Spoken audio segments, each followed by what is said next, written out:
Hello, and welcome back to Cursed Lullabies. Before we begin, feel free to leave a comment and tell me where you're listening from. I love reading every single one. If you enjoy drifting into dark, chilling tales whispered like cursed lullabies, don't forget to like the video and subscribe to the channel. Turn on notifications so you never miss a new story. Now, get comfortable. Dim the lights if you dare. Relax your mind. Let the outside world fade away. And let's begin. Story 1. Tyler shoved his phone right up in my face. She's literally in the middle of the reservoir, he said. On his screen, our friend Sarah's location icon pulsed in the center of a pitch-black patch of map where nothing was supposed to be except thick woods and the canyon. It was 1 a.m. Sarah was supposed to be home, lights off, sleeping off a migraine. She texted earlier, complaining about the pressure behind her eyes and how she couldn't look at screens. I stared at the map anyway, trying to force the situation to make sense. Maybe she dropped her phone while hiking earlier, I suggested. Even as I said it, I knew it was a weak excuse. Sarah hadn't been hiking in months. She'd been avoiding anything that made her heart rate spike because it tended to trigger headaches. She was the kind of person who'd cancel plans if the weather looked too bright. Tyler didn't even blink. "The dot is moving, Ellie," he whispered. "Look." He zoomed in. Sarah's icon wasn't just sitting still the way a lost phone would. It was twitching, making tight, uneven circles, drifting a few feet at a time as if someone was walking in place or being pulled and stopping and pulled again. Tyler's voice went thinner. "That's not a phone on the ground." My stomach tightened. I felt the urge to grab my own phone and call Sarah, but my hands hesitated. Something about seeing that moving dot made calling feel pointless, like the call would ring into nothing. "We need to go," Tyler said. He didn't ask. His eyes were wide, fixed on the screen like it could change if he stopped looking. I should have been the one to say no. I should have said it was a glitch or a prank or that we should call the police. But when you've known someone for years, when they're the kind of friend who always picks up, always answers, always checks in, and suddenly their location is deep in woods where they have no reason to be, your brain stops arguing. You just move. We jumped into my car and drove. The canyon road climbed in slow curves, and my engine whined as it pulled us up into the darker part of town, where the streetlights thinned out and the trees started crowding the shoulders. Tyler kept his phone in his lap like a compass. Every few seconds, he refreshed the app, watching Sarah's dot jitter and drift. Neither of us talked much, not because we didn't have things to say, but because every sentence felt like it might make the fear more real. When the app finally said we were arriving, I pulled over onto the shoulder. There wasn't a proper parking lot out there, just a narrow strip of gravel and dirt that dropped into trees. I killed the engine, and for a second it felt like we'd cut the last thread connecting us to the normal world. The woods were silent, not peaceful silence. Wrong silence. No wind in the branches. No crickets. No distant owl. Just stillness and the heavy smell of pine and damp earth, like the ground had been soaked recently and never fully dried. We got out, and our phone screens became our flashlights, weak pale beams that barely pushed back the dark. The moment I stepped off the gravel, my shoes sank slightly into wet leaves. Tyler held his phone up again. His hand was shaking. "We're right on top of her," he said. His voice cracked on the last word. He showed me the screen. 2 blue dots, mine and his, were perfectly overlapping Sarah's pink one. The app was certain. According to it, Sarah was standing right where we were standing. We looked down at the ground. There was nothing. Just matted leaves, dirt, and roots rising like knuckles through the soil. No Sarah, No dropped phone, no sign of anyone walking through here recently. No footprints, no broken branches, no cigarette smell, no laughter in the distance. Nothing to prove we weren't alone. Sarah? I called out. My voice came out smaller than I expected, and the trees seemed to swallow it immediately. The sound didn't echo. It just vanished, as if the forest didn't want to carry it. Tyler took a step forward, then stopped. He didn't want to leave the spot where the dots overlapped, like if he moved away, we'd lose her again. Then, both of our phones buzzed at the exact same time. The sudden vibration made me jump. A text notification. From Sarah. My heart slammed so hard it hurt. For a second, relief tried to rise, because if she was texting, she was alive. She was conscious. She was here. I opened it. Look up. I liked the view from here. I didn't want to. My neck felt stiff, like my body knew what my mind was about to see and was trying to stop it. Tyler tilted his head back first, like he couldn't help himself. I followed. High above us, draped across the highest branches of a towering pine, was Sarah's bright yellow windbreaker. It was so familiar that my brain grabbed onto it as proof this was real. I'd seen her wear it 100 times. It was impossible to miss. It almost glowed against the dark. I aimed my phone light at it. The beam caught the fabric, and the windbreaker shifted slightly. And that's when I realized it wasn't hanging by itself. Sarah was up there. Not sitting. Not clinging. Not caught in a way that made sense.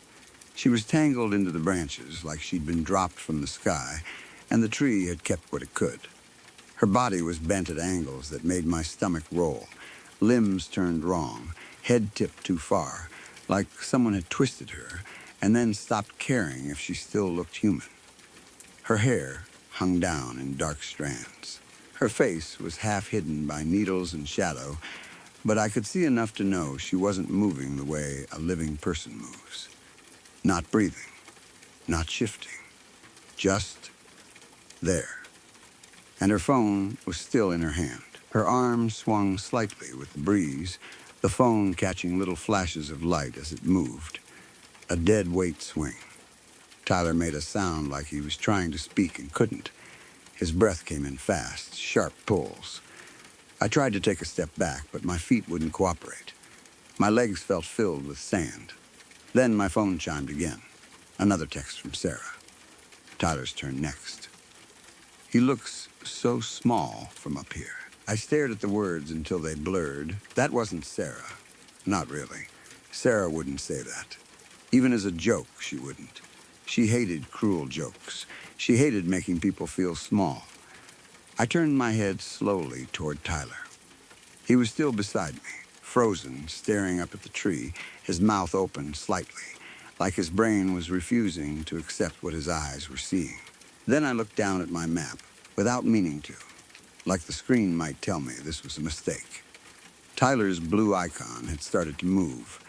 It wasn't drifting on the ground. It wasn't bouncing the way GPS does when it loses signal. It was moving in a clean, steady line straight up into the air.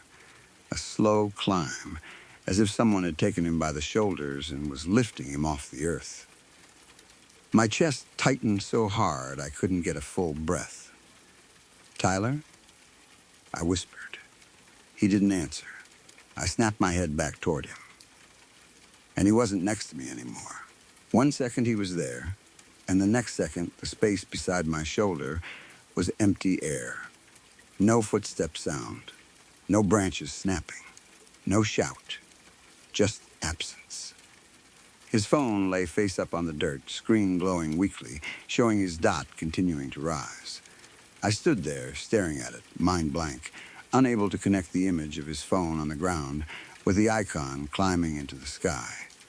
Then I heard it, above me, deep in the tree line, a heavy dragging sound through branches. Leaves shaking. Wood creaking under strain. The slow, steady noise of something being hauled upward, higher and higher, into the canopy where my light couldn't reach. I couldn't make myself look up again. But the sound told me I didn't need to. Story 2. For a long time, abandoned places were my entire world. They were the only places that ever felt like they belonged to me. Empty houses with broken windows, old barns sinking into the dirt, schools with peeling paint and gym floors covered in dust, places everyone else avoided, places that held secrets out in the open. I didn't explore them alone. I shared that world with my younger brother, Owen, and the promise I made to him is something I couldn't outrun, no matter how many years passed, or how far I tried to run from the crumbling skeletons of old buildings and the ruined hallways of our youth. I didn't stop exploring because I was afraid of rotting floors or shattered glass. I stopped because every empty building started to feel like a mausoleum. Every boarded-up window felt like a sharp reminder of what I had done.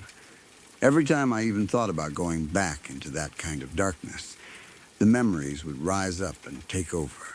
Cold weight in my chest, heartbeat racing, sweat slicking my palms, like my body was trying to escape before my mind could decide.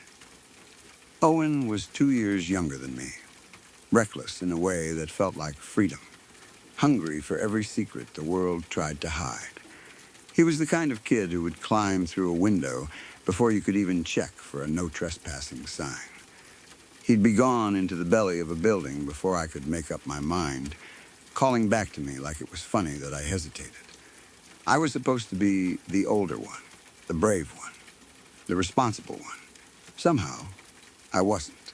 He was the one who pulled me forward. If I found an old barn worth seeing, he was already inside it. If I hesitated at the edge of a forest, he'd just flash that crooked grin and wave me in like we were stepping into a movie.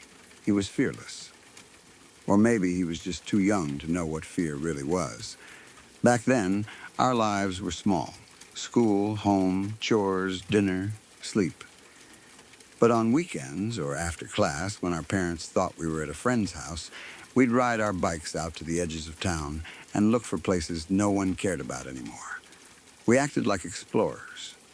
We weren't just trespassing. We were discovering. Owen especially believed in that.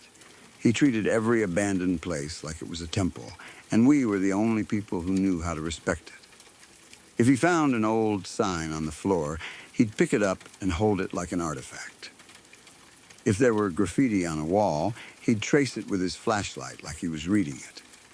He carried a backpack full of junk and called it gear, a cracked compass, a frayed rope, a pair of tactical gloves our parents had given us one Christmas because they didn't know what else to buy him. To Owen, those things weren't toys. They were holy relics, proof that we were doing something real. One night, we were sitting in a rotting gazebo deep in a park that had been closed for years. The wood under us was soft with age and damp, and the air smelled like leaves and old rain. Our flashlights were fading, the beams weak and yellow around the edges. Owen's backpack sat between us like a treasure chest. He was talking like he always did, dreaming out loud. His face lit up when he got excited, and even in the dark I could see it. When we're older, he said, we're going to visit every abandoned place there is. Hospitals, ghost towns, old factories, everything. I remember the way he said everything, like it was a promise the world had made him and we just had to go collect it. Then he looked straight at me, serious in a way that made me sit up. Promise me we'll do this forever, he said. Promise we'll keep exploring until we're old. I should have laughed it off. I should have messed his hair and said, sure, buddy, we'll see. But I didn't. I took his hand and shook it like we were making a deal. I promise, I said. When you're young, promises feel like magic, like words can lock the future into place. A year later, I got my driver's license. It felt like freedom. It felt like I had finally caught up to Owen, like I could finally give him something. We could go farther now, reach places our bikes couldn't. When you're 16, a car isn't just transportation. It's a doorway. I decided to take everyone on a little trip. Not a big vacation, just a drive. Something to do. Something normal. Something that might make us feel like a family again. Because even back then, before everything happened, I could sense cracks starting to form in our house. My parents were tired more often. Money was tight. My mom smiled a little less. My dad worked late and came home quiet. I found us a spot. An empty house far out in the country, standing lonely among weeds and briars. It had no famous ghost stories, no local legend. It wasn't some place teenagers talked about to scare each other. It was just a house that once held life and now didn't. That made it feel safer, more ordinary, like it was simply waiting. I convinced everyone to go. It took effort. Mom agreed reluctantly, making jokes about my fresh license and how she wasn't ready to trust me with the whole family in the car. Dad had doubts, but Owen wouldn't let it go. He talked about it for days, building it up, turning it into an event. On the drive out there, Owen wouldn't stop talking. He sat behind me, leaning forward between the seats, as if he couldn't stand being held back by the car itself. He described future trips like they were already planned. He talked about this house as our first real urban exploration, the start of an endless adventure. We're really doing it, he kept saying. This is the beginning. I can still hear his voice, bright and certain, like he couldn't imagine the world breaking. We never made it. The accident is a wound too deep to describe cleanly. I've tried to explain it in therapy. I've tried to tell the story like it's a series of events that happened to me, something outside of me. But the truth is, the center of it is always the same. I was driving. I remember the curve in the road, one of those country bends that looks easy until you're on it. I remember how my hands felt on the wheel, sweaty and tense. I remember the tires screaming, the sound sharp enough to split the night. I remember a flash of headlights, maybe another car, maybe just a reflection. My memory has holes there, like my brain refuses to show me the full thing. I remember my mother's last breath. I remember Owen's quiet sigh, like he was about to speak, and then changed his mind. I remember glass exploding and metal folding and the sickening feeling of being weightless for a second before everything slammed back into place. And then there was silence, not peaceful silence, the kind of silence that means something has ended. My mother and Owen died. My father survived, but something inside him died with them. He moved through the hospital like his body was there and his mind had already left. He drifted through the funeral, standing with his hands at his sides, like a man waiting to be told what to do next. He drifted through our house afterward, not really living in it anymore. Eventually, he vanished. He didn't leave a note. He didn't make a big scene. One day, he was just gone, like he'd stepped out of his own life. He left behind an echo of what our family used to be, and I didn't go looking for him. I don't think he wanted to be found. I don't think he could stand the idea of being anyone's father after that. And I was left alone with a promise I could never keep, and a guilt that never stopped breathing. After the accident, I avoided abandoned places like they were infected. Even passing a boarded-up building made my stomach turn. The thought of stepping into an empty house made me feel like I couldn't get enough air. It wasn't the danger that scared me. It was what the emptiness reminded me of. It was the way those places felt like they held on to voices. Therapy helped me survive. It helped me learn how to go through days without falling apart. But it didn't free me from the voices that came back when I was alone, especially Owen's voice. It was tied to that old promise, like a knot I couldn't untie. Years passed. I tried to build a new life the way people tell you to. I worked. I paid rent. I smiled at coworkers. I dated a little, half-hearted. I did everything that looked like moving on. but it never felt finished. Everything I did felt like circling the same place, haunted by an unfinished story. The crash was the moment my life split, and everything after it felt like I was living on the wrong side of a line. Eventually, I realized something I didn't want to admit. I wasn't going to get better by running. I was just going to get older with the same fear lodged in my chest. And that's when the thought came. Quiet, but steady. Keep the promise. Not forever, obviously. Not like Owen had meant it. But enough to face the place where it all ended before it could begin. That abandoned house out in the country. The one we were driving toward when we died as a family. I told myself one visit would be closure. I told myself it would be like proving I could step back into that world and walk out again. The day I finally drove there, the sun was already sinking. The sky was a dull orange fading into purple, and the fields looked bruised in the dying light. The main road turned into a narrow, cracked trail. Trees pressed in on both sides, close enough that their branches reached toward my car like hands. The silence out there was suffocating. It wasn't peaceful country quiet. It felt like the world had been muted. My hands were tight on the steering wheel. I could feel old fear climbing from my gut to my throat, like it had been waiting for me to do this. I drove slowly, cautiously. I hadn't sat behind a wheel since the accident. I'd avoided driving like it was poison. I'd taken buses, rides, walked when I could. The few times I had to be in a car, I made someone else drive. Sitting in the driver's seat again felt like stepping into a coffin. Then, out of nowhere, a semi-truck appeared behind me. Its headlights filled my rearview mirror, bright enough to make the glass look white.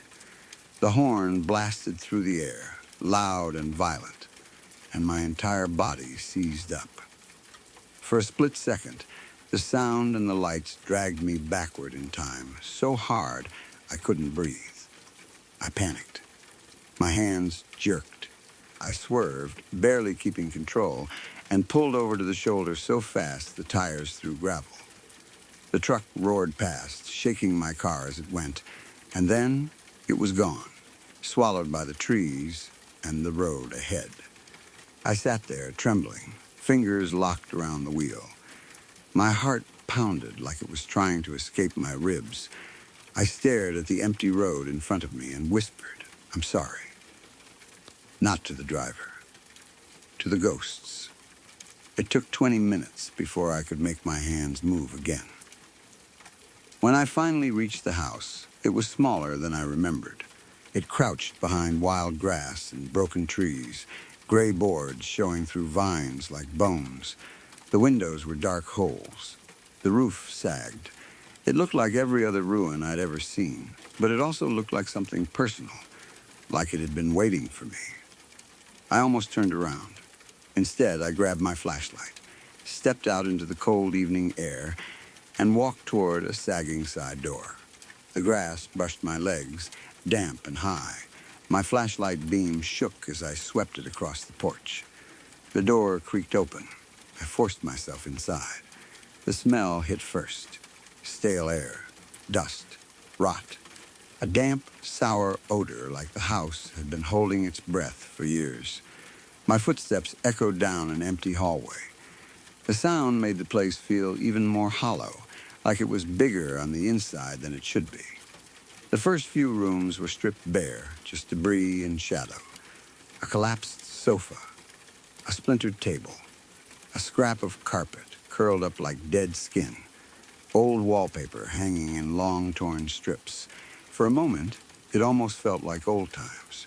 For a moment, I could pretend Owen was behind me, kicking dust and whispering, "Look at this, look at this." I thought about how he always raced ahead, how his flashlight beam used to bounce off walls, how his laughter rang through empty spaces and made them feel less empty. For one heartbeat, I let myself remember him alive. Not as a tragedy, not as a guilt, just as my little brother. Then the pain hit me so hard I had to lean against the wall. Tears came before I could stop them. My sweet little brother. My wonderful mother. Why them? Why not me? I wiped my face with the back of my hand, angry at myself for crying in a place like this, and forced my feet toward the stairs. The second floor was colder. The air changed as soon as I stepped up, like the house had different lungs upstairs. The floorboards creaked under my weight. My flashlight beam slid along the walls, catching old stains and scratches. I pushed open a door on the left. The room was small, nearly empty. Some debris in the corners, a broken chair on its side, an old bed frame rusting into the floor. My flashlight swept the ground and stopped. There was a hat near the bed, a plain baseball cap, dusty, worn. I froze so hard my back tightened. It could have been any hat. There are millions like it. But it was the wrong kind of ordinary. It looked exactly like the one Owen used to wear. Dark fabric, curved brim, the faint shape where a logo used to be. My chest tightened. I picked it up carefully. The dust came off on my fingers. My brother had one exactly like it. I held it in both hands, turning it over like the answer might be written somewhere on the inside. It didn't make sense. Owen was never here. We never reached this house. That was the point of the story. We died before we could. And yet, I stood in that room, holding something that felt like proof of a different reality. I put the hat back down slowly. Only then did I realize I hadn't been breathing. I forced air into my lungs and backed out of the room, shutting the door too quickly, like closing it could shut the feeling in there with the hat. My feet moved fast down the stairs. My flashlight beam bounced. My mind was screaming at me to leave. I reached the kitchen. My beam skated across the floor and caught something silver near the leg of a broken chair. A bracelet. Thin, delicate, tarnished, but familiar. The clasp was bent in the exact way it used to be. My mother's bracelet. I made a sound that was half gasp, half sob. The hat could have been coincidence. The bracelet was impossible. My hands shook as I picked it up. The metal was cold, but it felt like it held warmth and memory. I set it on the table because my fingers couldn't hold it steady. Then I heard a whisper. Soft, wet. Close enough that it felt like someone breathed the words directly into my ear. I spun around so fast my shoulder hit the wall. There was nothing there. No movement, no shadow shifting, no person. Just the same empty kitchen and my flashlight beam shaking like it was alive. Panic rose in my throat. I stumbled into the hallway, aiming for the door I came in through. But when I pushed open the first door I found, it didn't lead outside. It led into a room that shouldn't have been there. Small, windowless, no dust floating in sunlight, because there was no sunlight. The air felt sealed, like opening the door had broken a long-held lock. In the center of the room sat a black plastic box. I knew that box. My stomach dropped. Owen kept his gear in a box just like that. Same size, same shape, same cheap plastic, same latches on the sides. My legs turned weak. I stepped closer like I was moving through water. My flashlight beam trembled over the box. I knelt. My fingers hovered over the latches for a long moment, and I realized I was shaking from head to toe. Finally, with hands that barely worked, I flipped the latches open. The lid lifted. Inside lay the gloves, black, fingerless, the knuckles ground with dirt. One glove ripped at the seam, Owen's gloves. My vision blurred. A voice spoke behind me. "You killed us," Owen's voice.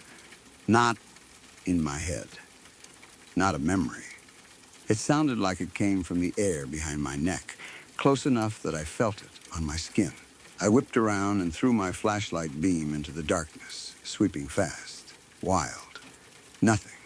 Just the room, the walls, the doorway back into the hallway, and my own breath ragged and loud. I stumbled backward, shoved through the door, and ran. I didn't even know where I was running to. I just needed out of that room, away from that box, away from that voice. The next door I shoved open led into another room that didn't make sense. On the floor sat a pair of shoes, black flats, my mother's flats, the ones she wore that day. My throat closed. I could barely breathe. Her voice drifted out of the dark, calm, and ice cold. You killed us. I backed away until I hit a wall that wasn't where a wall should have been. I turned, trying to orient myself, and the house shifted around me like it was alive. The hallway was longer than it had been. The stairs were in the wrong place. Doors opened where there shouldn't have been doors. The house had turned into a maze. I pushed through one door and found a corridor that stretched too far, narrowing as it went until it looked like it ended in black. I pushed through another and ended up in a room I'd already been in, but the furniture was in a different place. I turned around and the door behind me was gone, replaced by stained wallpaper. Sometimes, when I opened a door, there was nothing on the other side but a swirling black void, as if the inside of the house had rotted away into nothingness and someone had covered it up with fake rooms. And the voices followed. My mother, steady and accusing, "It's your fault. Owen, hurt and angry, we were supposed to do this together. You promised. Mom again. Why did you bring us here? Owen, you weren't careful. You ruined everything." Every word was something I'd been telling myself for years. The house wasn't inventing new accusations. It was replaying the ones already carved into me. It was using my guilt like a blueprint. I screamed back, voice breaking, raw and high. "I know." I shouted. "I'm sorry. Please, I'm sorry." My voice bounced down hallways that didn't end. It came back to me, twisted and thin, like the house was mocking me. The air grew thicker. It smelled stronger of rot and damp. The walls seemed to breathe, a slow swelling and shrinking that made my skin crawl. Sweat ran down my back and soaked my shirt. My legs started to shake from running in fear. My flashlight flickered. The beam dimmed, brightened, dimmed again. "You should have died with us," my mother whispered right in my ear. I jerked so hard I almost dropped the flashlight. Owen's voice came next, softer, closer, like he was standing beside me the way he used to. "You promised, big brother." I crashed through more doors. I tripped over rubble. My knees slammed the floor once, and pain shot up my leg. But I didn't stop. The house kept spinning me through corridors and rooms, and the voices grew sharper, louder, more sure. Somewhere in it, my own voice joined them without me meaning to. A broken chant of panic and guilt. "I didn't mean to," I kept saying. "I didn't mean to. I didn't mean to." Time stopped behaving normally. I couldn't tell if I'd been running for minutes or hours. My lungs burned. My mouth tasted like dust. My hands felt numb around the flashlight. Then, ahead, I saw a door. A real door. The front door. For the first time since I'd stepped inside, something looked exactly the way I remembered it. Same shape. Same warped wood. Same knob. Hope hit me like a jolt. I threw myself at it, slammed it open, and stumbled out into the freezing twilight. The air outside felt like knives in my lungs, but it was clean, open, real. I didn't look back. I sprinted to the car, fumbled the keys, started the engine with shaking hands, and pulled away so fast the tires spit gravel. The house shrank behind me in the rearview mirror. The field blurred. The road swallowed me. My heart was still pounding like a hammer. My throat burned. My face was wet with tears and sweat. I kept one hand tight on the wheel, the other wiping my eyes so I could see.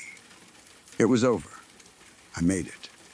I left it behind. A few miles down the road, instinct made me glance into the rearview mirror. And I saw them. Owen sat in the back seat, quiet, pale. His hat on his head, brim tilted the way he always wore it. He stared straight at me, eyes unblinking. My mother sat beside him, white-faced, the bracelet gleaming on her wrist as if it had just been polished. They didn't move. They just watched. My chest locked up. My hands went rigid on the wheel. My whole body wanted to reject what my eyes were seeing, but there was nowhere to look away. They were right there, in my car, in my life. Owen's lips moved, barely. We were supposed to do this together until the end of our lives, big brother, he whispered. Then my mother spoke in that calm, final tone that made everything feel decided. You killed us. My hands jerked the wheel. The tires shrieked. The headlights exploded across the dark road, catching trees and ditch and empty space, and then everything became impact. Metal, glass, force, like the past slamming into me with both hands. When I woke up, I was in a hospital. The smell of antiseptic, the taste of iron in my mouth, the rhythmic beep of machines. My body felt heavy and wrong, stitched together by pain medication and shock. For a few seconds, I didn't know where I was. Then I remembered, and I tried to sit up too fast, and pain tore through my ribs. A nurse came in and told me I was lucky. They'd found me alone, crashed on an old back road outside of town.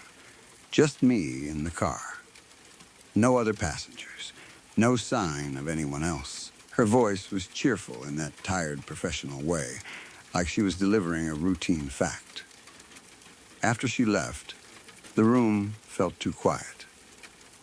I stared at the ceiling, listening to my own breathing, trying to convince myself it had all been a hallucination. Trauma. Panic. A brain breaking under old guilt. Then I looked at the small table beside my bed. Sitting there was a single black glove, fingerless, ripped at the seam, dirt ground into the knuckles. Owen's glove. My body went cold, all the way down to my hands. I didn't move. I couldn't. I just stared at it, trapped by the proof sitting inches from me. Then a whisper drifted right against my ear, soft as breath, familiar enough to make my eyes sting. You promised. Story 3. Something happened in those caves, something I still can't explain. Everything I thought I knew about what was possible has changed. The only reason I'm sharing this now is because I'm trying to process what I survived, and because I'm the only one left who can tell the truth the way it happened. It started as a simple trip, just an idea my friends had, the kind of weekend adventure people plan when they want to feel brave, without thinking too hard about what brave actually costs. We thought we were going to explore some caves, take pictures, tell stories later, and go home sore and proud. Instead, we walked into something that was already waiting down there. A secret that never died. A place that still had rules. This was 2 months ago. My best friend Miles had convinced me to join him and his sister Sadie on a spelunking trip near the National Forest. I'd never been cave exploring before. I'm not the kind of person who seeks out danger, but I liked being around them. Miles had that contagious energy that makes even a bad idea sound fun. Sadie was the opposite. Careful, experienced. The kind of person who double-checks equipment and reads safety guides for fun. Miles told me not to worry. Sadie had been on several trips and knew what she was doing. I just had to stick close and follow her lead. The drive up was beautiful. The scenery changed as we climbed. Trees thickened, then started to look older, darker. The kind that make you feel small. Mountains rose around the road, and the sky narrowed into strips between ridges. My nerves eased a little because it felt like a normal adventure. Music played softly. Miles cracked jokes. Sadie checked her phone and maps like she always did. Almost there, Sadie said. You guys ready? Miles and I nodded at the same time. We were excited. Nervous, sure, but excited. Even with her experience, Sadie insisted we use a guide. She'd been to these caves, Ishtar Caverns, before, but she wanted extra caution because Miles and I were new to the process. She told us we were meeting an experienced spelunker named Mark, someone she'd gone with in the past. He knew the network better than she did, which mattered in a place where wrong turn can become never found. When we arrived, we parked near the site entrance and saw a sign, Ishtar Caverns. The name stuck in my head right away. It sounded cool, but also strange. The only Ishtar I knew was the Mesopotamian goddess I'd learned about in college, love and war, beauty and conflict, and a story about her traveling to the underworld, dying then, returning. I remember wondering if someone just liked mythology and named the cave after her, or if there was another reason. I told myself it didn't matter. It was just a name. Sadie checked the time. We're supposed to meet Mark here. He said noon. We'll go over safety first. We waited. Noon passed. Then 12:15. Then 12:30. At first, Sadie tried to be patient. Maybe car trouble, she said, trying to make it sound normal. But her voice had that edge that told me she didn't believe her own excuse. He's always on time, she said. And he has my number. If something happened, he would have called. Miles rolled his eyes. Getting ghosted for over an hour is enough. Let's go. We can leave a crappy review on his business page. Sadie frowned hard. This isn't like him. I'm getting worried. Miles put a hand on her shoulder and smiled like he was trying to lighten it. Yeah, I'm worried too about not getting our money back. Sadie punched his arm, but she didn't smile. Before they could argue again, we heard an engine climbing toward the lot. An old red Chevy truck pulled in beside us. The license plates were so worn they were almost unreadable. A large man got out, brushed his jacket off, and looked at a piece of paper in his hands like he was checking a list. You all must be the spelunking group, right? He asked, still not fully looking up. Sadie stepped forward. Yes. Who are you? The confusion on her face told me instantly this wasn't Mark. The man finally looked up and smiled wide, showing a lot of teeth. Sorry, my name is Gabe. Mark had a family emergency and had to leave unexpectedly. He was supposed to message you. Sadie's eyebrows went up. He didn't. Gabe shrugged, apologetic but smooth. He called me to take over. Unfortunately, he didn't give me your number, so I couldn't contact you. But if you're still willing, I'd be happy to guide you through the Ishtar Caverns. Discount, too. No need to waste the trip. I looked at Sadie. She didn't look convinced. I didn't feel good about this. A stranger stepping in at the last minute, no call from Mark, no warning. Every part of it felt wrong. Miles, though, brightened like he'd been handed permission to do what he wanted. Yeah, man. Better not waste the drive. I'm still down. Thanks. What do we do to get started? Sadie hesitated. Then she sighed, like she was swallowing her better judgment because she didn't want to disappoint her brother. Fine, she said, but we stay together. No shortcuts, and I want to see the gear. Gabe led us toward the cave entrance. The mouth was large and dark, breathing cold air into the trees like a basement door left open. Near it, Gabe had equipment scattered on the ground in a messy pile. It didn't look like enough for 3 people, let alone 4 if the guide needed proper gear, too. Sadie noticed immediately. Where are the headlamps? Harnesses? Backup lights? Gabe shrugged again. Sorry, last minute. It's what I could pull together. He said it lightly, but Sadie's face tightened. There weren't enough headlamps. There weren't enough proper supplies.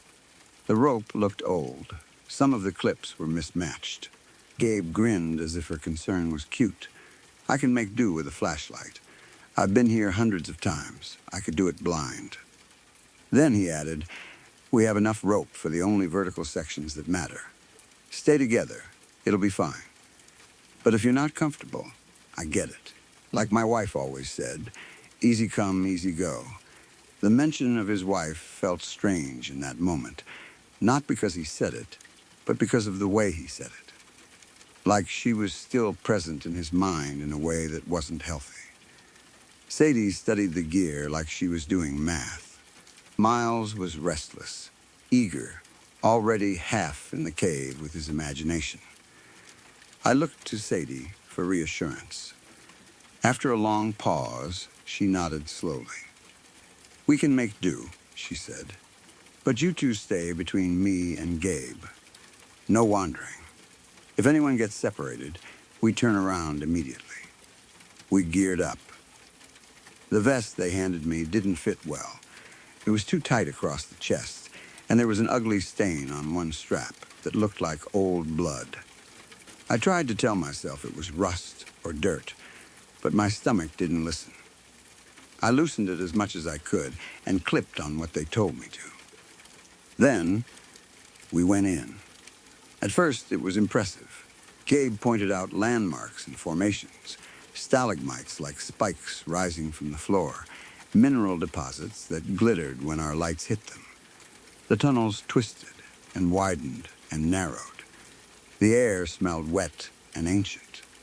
Miles was in awe, turning his headlamp from wall to wall like he couldn't absorb it fast enough.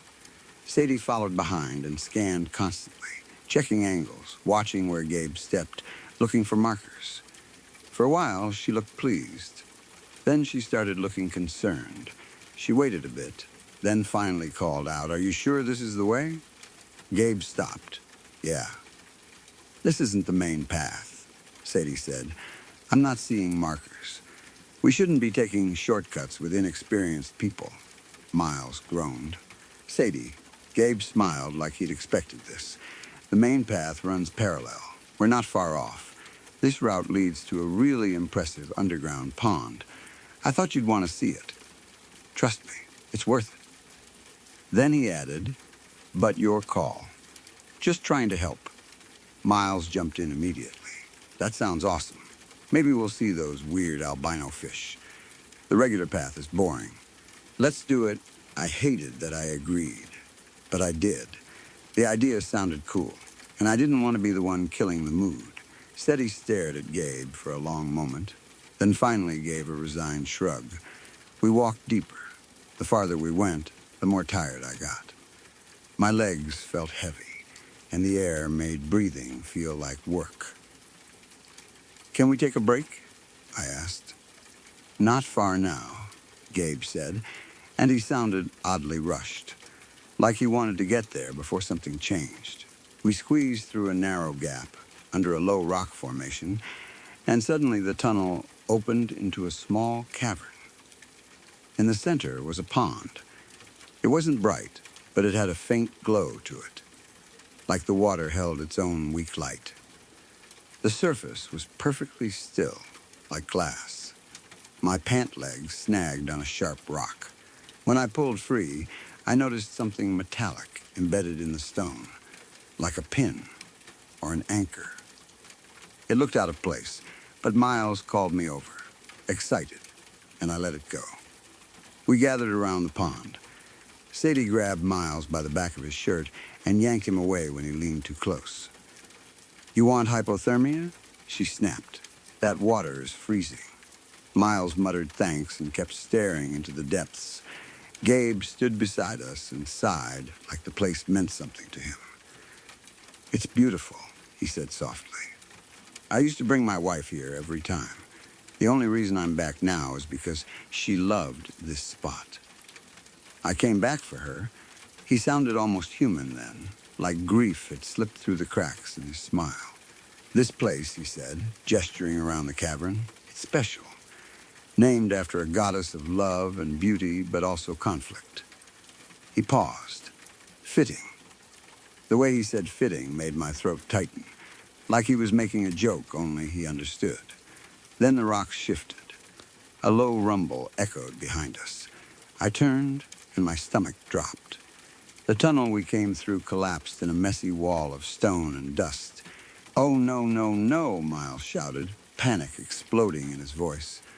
That was the way out. Sadie rushed to the fallen rocks and assessed it fast, like her brain went into survival mode. "Small cave-in," she said, but her voice was tight.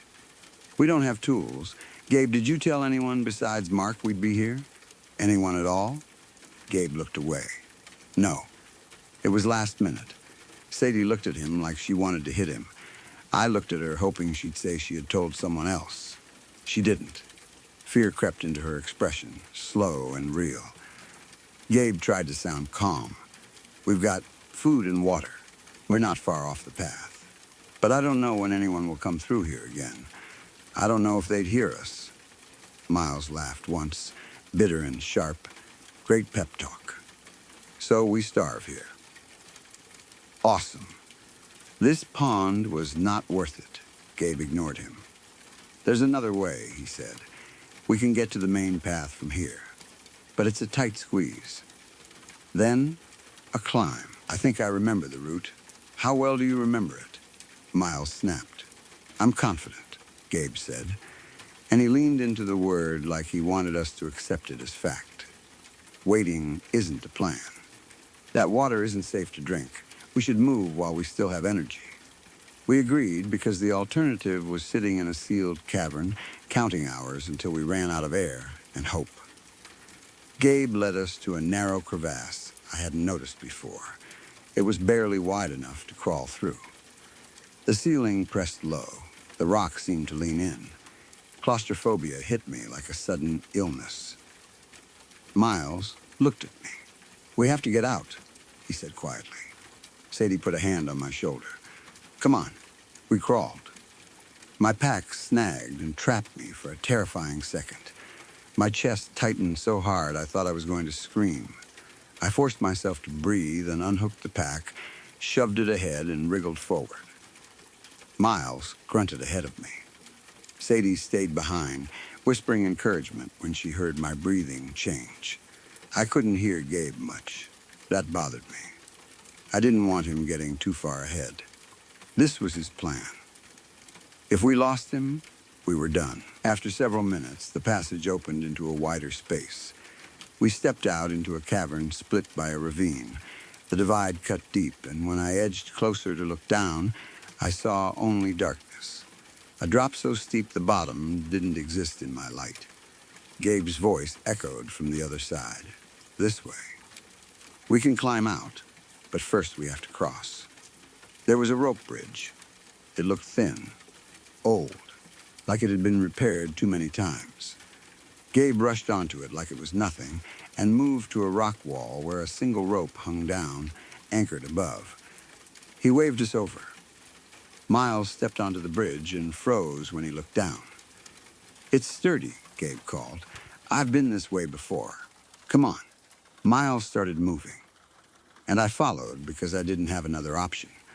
The closer I got, the more wrong it looked. I noticed the anchor points, the wires, the way the rope seemed patched. I tried to see where the rope led, where the exit was supposed to be, but it vanished into darkness. Hey, Gabe, I started. Where's the snap? The sound was sharp and final. Gabe shouted, ropes broken, bail. He rolled, caught the wall rope with practiced ease, and swung away from the collapsing bridge like he'd done it before, like he'd expected it. The rest of us grabbed for what we could. The bridge gave way beneath our feet. We fell. Cold hit me first, then impact. Water slammed the breath out of my lungs. Everything went white for a second, then black. Then I forced myself upward and broke the surface, coughing and choking, spitting icy water. Sadie surfaced. Then, Miles. Gabe was gone. We swam to a rocky outcropping near the edge and dragged ourselves up, shivering violently. Sadie checked her flashlight. It still worked. The beam cut through the gloom and revealed the cavern walls, slick with moisture. This guy is a reckless bastard, Sadie said, breathless. He almost got us killed. We need to find a way out. We moved along the wall and eventually found a narrow passage leading away. We followed it, wet and shaking, convinced that continuing was better than returning to the pond chamber that had collapsed behind us. Then, we saw something that made all of us stop. Light Not our lights, not reflections. Real flames. Torches burned along the walls, casting moving shadows across strange carvings that looked like symbols, like a language. The passage felt older than it should have been, as if we'd stepped into a place that had been waiting for someone to notice it. Miles stared at the walls. What is this? Like ancient stuff? I don't know, I whispered. But who lit these torches? Sadie didn't answer. She just kept moving, tense, scanning for danger. Stay close, she said. I don't like this. We passed more torches, more carvings. The air felt heavier, warmer in a sick way, like breathing near an engine. Then a scream tore through the passage. It was so sharp it made my stomach flip. Miles gasped. What the hell was that? Before we could move, the torches snuffed out all at once. Not gradually, not one by one. All of them. Total darkness swallowed us. I slapped my headlamp switch. Nothing. I heard a loud thud, a muffled cry, then heavy footsteps, fast and close, echoing on stone. I stumbled backward, fumbling with my headlamp, heart pounding so hard I could taste blood in my mouth. I slapped it again, switched it off and on, hit the side with my palm like that would fix it. Finally, it flashed on. I swung the beam around, frantic. The tonneau was empty. But Miles and Sadie were gone. They weren't a few feet ahead. They weren't behind me. They weren't calling out. They were just gone. Guys? I shouted. Miles? Sadie? No answer. My headlamp flickered as I started moving forward, half running, half stumbling. The carvings on the walls flashing into life like faces in the shifting light. I kept yelling their names. I kept begging for anyone to answer. Then something hit me from behind. The world tilted. I went down hard. My vision snapped into sparks and darkness, and for a moment I couldn't tell where my body ended and the stone began. I tried to sit up and realized I was tangled with someone else on the floor. I shoved myself to my feet, expecting Miles or Sadie. It was a stranger. They wore athletic gear smeared with blood. Their face was twisted with panic and rage. You, they screamed, lunging at me. You can't take us. I'll kill you. Their hands closed around my throat, cold, wet, and strong. I clawed at their wrists. I kicked. I twisted. But they held on. My airway collapsed. My mouth opened and nothing came out but choking air. I thought I was going to die right there, strangled in a dark tunnel by a person I'd never seen. Then a wet crunch echoed through the cavern. The pressure vanished. The stranger dropped off me like their bones had turned to jelly. Gabe stood over them, breathing hard, eyes bright in my headlamp beam. Come on, he said calmly. This way. He held out a hand like he was rescuing me. I didn't think. I took it. Shock makes you grab whatever looks like survival. As we walked, I finally found my voice again. What the hell was that? What is going on? Gabe didn't slow down. There are people down here, he said. People out of their minds. This place affects them. They tried to kill me. You're not the only one. The way he said it, like he'd been expecting it, made my stomach tighten. We moved farther, and I heard a scream ahead. It sounded like Sadie. I started to run. Gabe grabbed my arm. Wait. It might not be safe. There could be more that got out. More that got out. The phrase stuck in my brain. Got out of what? Before I could ask, the passage opened into a massive cavern shaped like an amphitheater. Hundreds of small candles burned in a circle around a stone table in the center, the light trembling across the walls like it was alive. My breath caught when I saw the table. A body lay on it, wrapped. Then I heard muffled cries and turned. Sadie and Miles were hanging, strung up by their arms from the ceiling, positioned like decorations on either side of the table. Low enough to see their faces, high enough they couldn't reach the ground. They were bruised, barely conscious, but alive. I tried to call out, but my voice died in my throat when I saw another person near the table, covered in blood, missing one hand. A broken chain dangled overhead, where they'd clearly been hanging too. They held a small blade still wet with their own blood. They saw us and charged, screaming, "No more! You can't keep us here, you sick bastard." Before I could react, I heard a click. The charging strangers stopped mid-stride, looked down at a blooming wound in their chest, and crumpled to the floor. They made a soft, broken sound and lay still. I spun toward Gabe. He had a gun. Before my mind could form a complete thought, something slammed into the side of my head. Pain exploded. The candle smeared into streaks. Then, nothing. When I woke up, I was tied with rope and lying near the stone table. My head throbbed so badly I thought my skull was split. The air stank like old death, like rot sealed behind stone. The wrapped body on the table looked preserved, but not recent. Whatever it was, it belonged in the ground. I shifted and saw Sadie and Miles above me, still hanging. Sadie was stirring now, eyes fluttering open. Footsteps approached. Gabe crouched beside me, expression distant, almost bored, like this was routine. "I'm sorry," he said quietly, "but it had to be this way. I just needed a few more souls, a few more sacrifices, and it'll be worth it. She can finally come back." My Ishtar returned from the underworld. He stroked the wrapped body's hair like it could feel him. Sadie's voice cracked above us. "Oh God, Mark?" Gabe grunted and hauled a limp man up onto the edge of the table. It was Mark, our real guide. Dead. Sadie screamed his name. Miles shouted in rage. I tried to pull against my ropes until my wrists burned. Gabe kept talking, calm as a man reading instructions. "It wasn't easy bringing this many people," he said. "It had to happen close together. I still think it'll work, even with that damn guide escaping and letting the others out." They almost got away. He looked up at Sadie and Miles. "You'll be next." My stomach turned. Gabe was the reason Mark didn't show.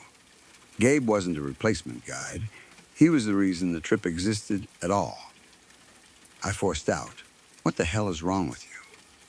Gabe looked at me like he was almost offended I didn't understand. "This place is power," he said. "Something ancient lives here.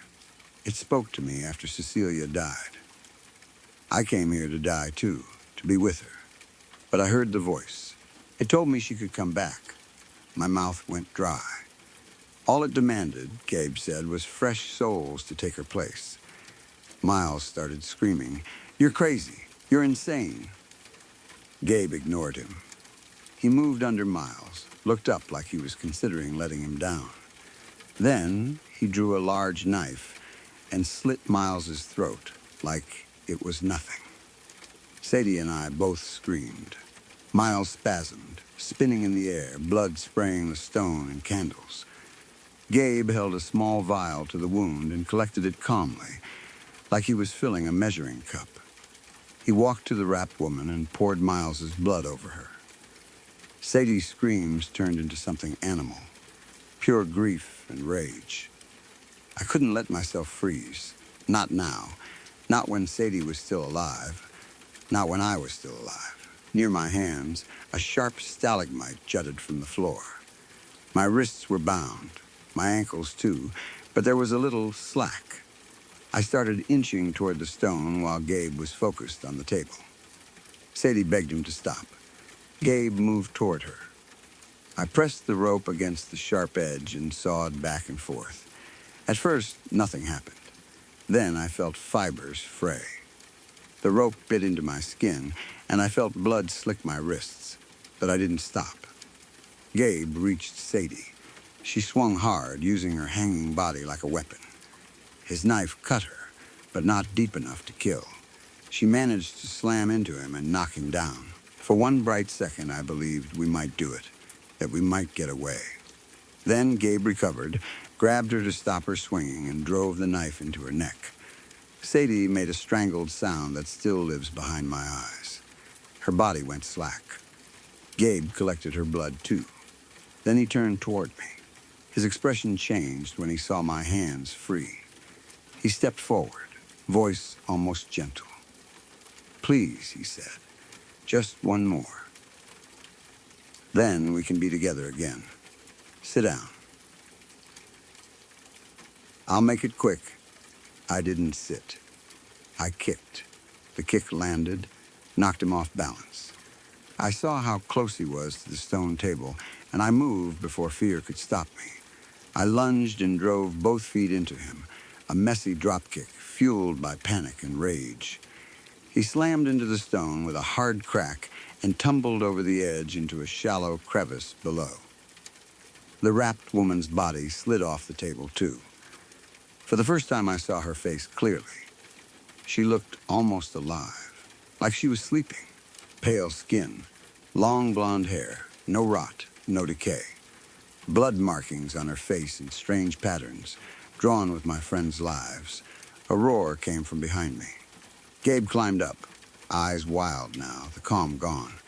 He rushed me with the knife. I dodged one stab, but his fist caught my ribs and knocked the wind out of me. He tackled me.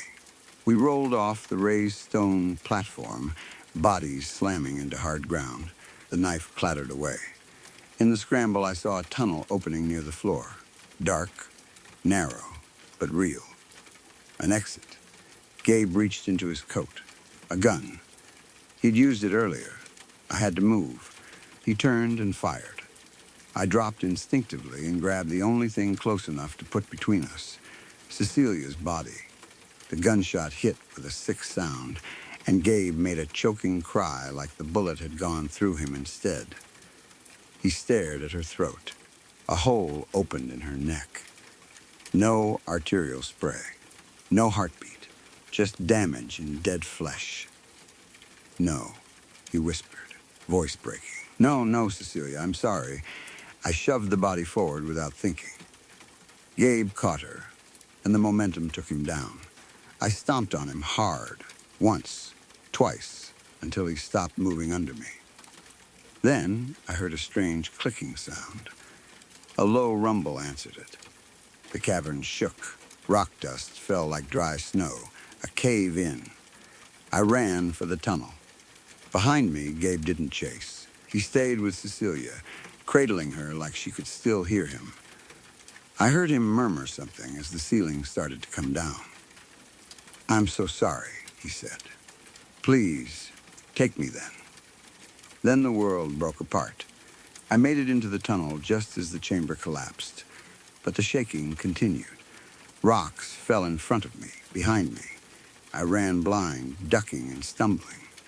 A heavy piece struck the side of my head, and I went down. More rubble piled on, the air filled with grit. The dark closed in. I thought I was going to die, buried in stone. At some point, my breathing slowed. My thoughts drifted. Then, nothing.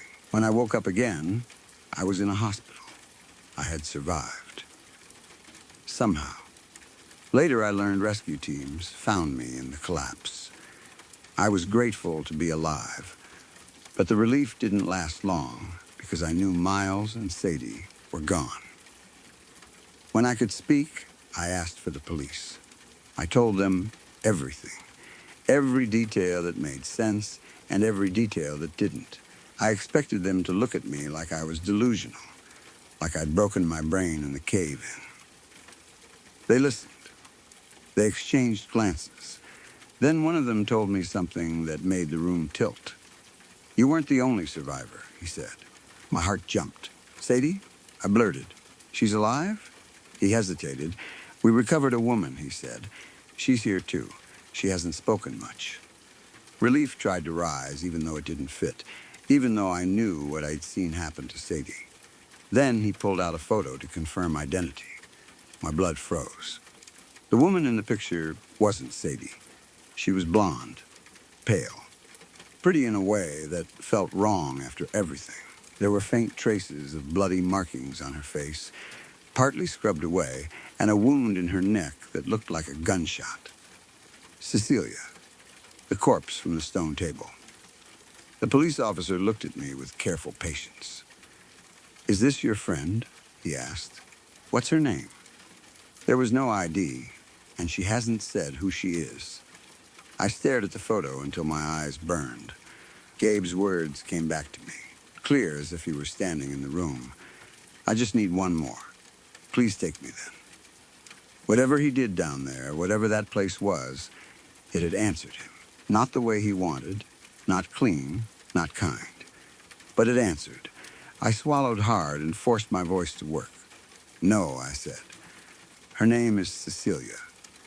Then, because it was the only truth left that mattered, I added, "And she is not my friend."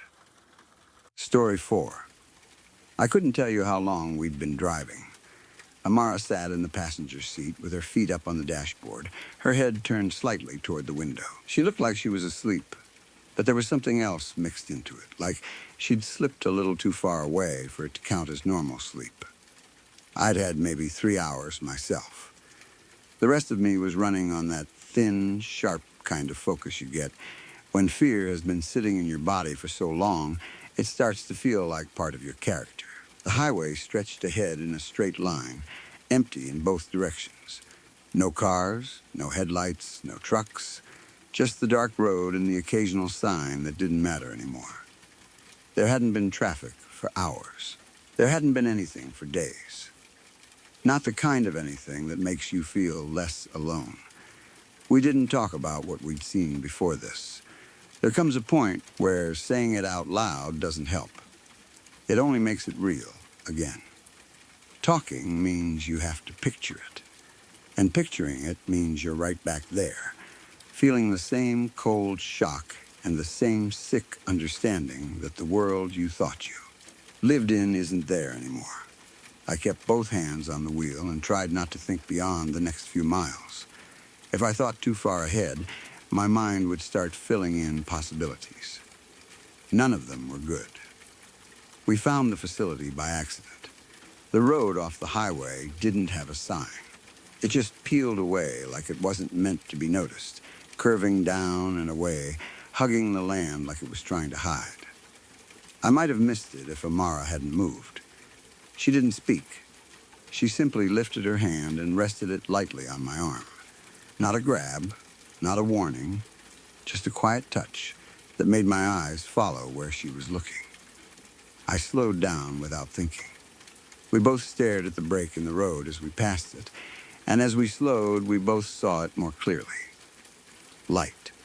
A white, steady light, coming from somewhere below ground. It didn't flicker like fire. It didn't wash out like the moon.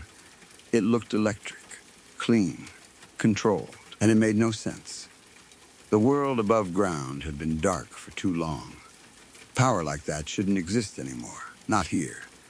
Not in the middle of nothing. Amara turned her head toward me.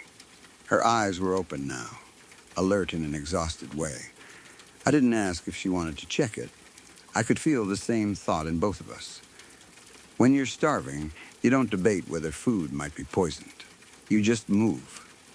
We looked at each other and drove in. The road sloped down into a wide open area cut into the earth, like a service entrance for something buried. Concrete walls rose around us. The air felt cooler the lower we went, and the light got brighter until it bleached the gray out of everything. We parked near a heavy metal door that stood open. Past it, there was a room lit too brightly, the kind of light that makes skin look wrong. There were women inside, maybe 30. They stood scattered in small groups, but the moment we pulled in, the whole room became still in a way that felt practiced. I rolled down my window halfway, just enough to speak, just enough to show I wasn't trying to hide my face. "Hey," I started, voice rough from lack of water and too many hours of silence. "We're just looking for. Shut it off." The words were so urgent, they didn't sound like normal speech. A woman was already running toward us from inside, moving fast but trying to be quiet, like she was afraid her own footsteps would betray her. She reached the car and bent down toward my window. Her face was pale, Her eyes were wide. Her voice was a whisper, but not a gentle one. It came out like she was forcing the words through pain. The car. Shut it off right now. Do you understand what you've done? Her hands shook as she spoke, and she kept glancing past me, deeper into the facility, as if something might already be moving there. I turned the key off. The engine cut out, and the sudden quiet made my ears ring. For a second, all I could hear was the small ticking sound of the engine cooling. We got out slowly, both of us careful with our movements, reading the room. Several women held guns, but none of them pointed them directly at us. They pointed them down, like holding them was habit, not hope. Their faces weren't welcoming. They weren't relieved to see new people. They looked at us like we'd brought something with us. It's too loud, the woman said, as if the engine were still running.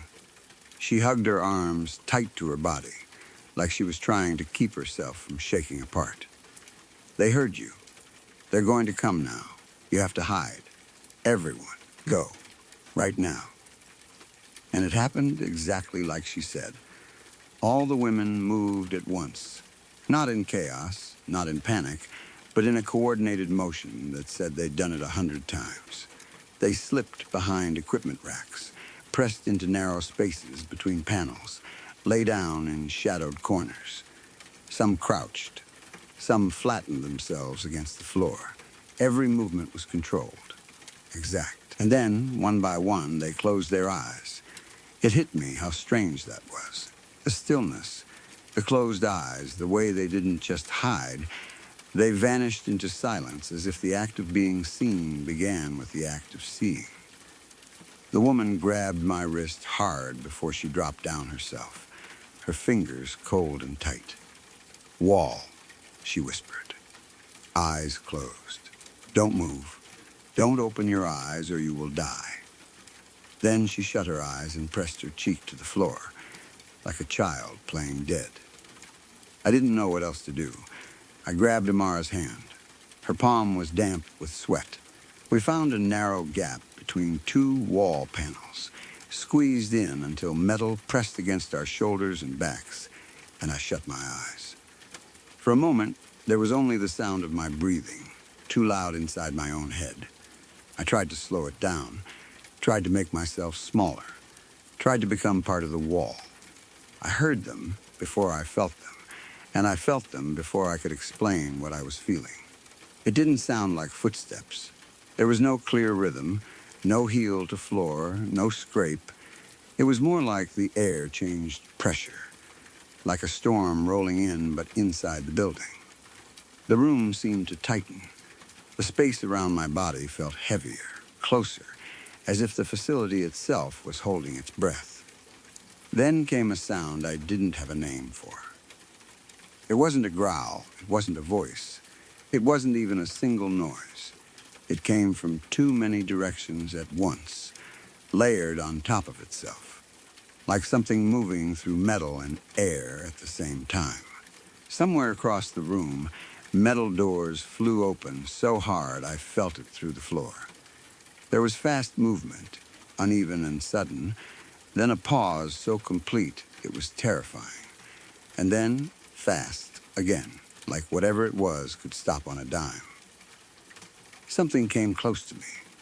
I felt the temperature drop first, like a cold hand pressed near my skin. Then I felt it at my throat, not gripping, just there, hovering, as if it were deciding what I was. Then it moved to my collarbone, slow, almost curious. It took its time. I expected pain. I expected teeth or claws or whatever the world had left. But it moved on. I stayed frozen, eyes squeezed shut, refusing to swallow because even the movement of my throat felt like it might betray me. My legs started to go numb. Time stopped being time. It turned into nothing but waiting. Then, the woman to my left made a sound. It was small, barely more than a breath. The kind of noise your body makes when it's been rigid too long and something inside it slips. A muscle twitching, a joint popping, a tiny betrayal you can't control. They were on her instantly. The shift in the air, the sudden violence of movement, the sound of bodies being dragged or struck. I couldn't tell. I only know it was immediate. Like a switch flipped, the room filled with frantic motion, and beneath it I heard her struggle in a way that made my stomach turn because it wasn't a fight she could win. In the chaos, her hand found me. Her fingers closed around my ankle with a desperate strength. The grip startled me so badly my balance broke, and the force of what was happening to her pulled me sideways. I went down hard on the concrete. My cheek slammed into cold floor, and something warm splattered my face. I lay there with my eyes shut. I didn't move. I couldn't. My mind screamed to run, but my body understood the rule now, in a deep, animal way. Stillness was the only chance. I pressed my face into the floor and stayed there while her hand weakened around my ankle.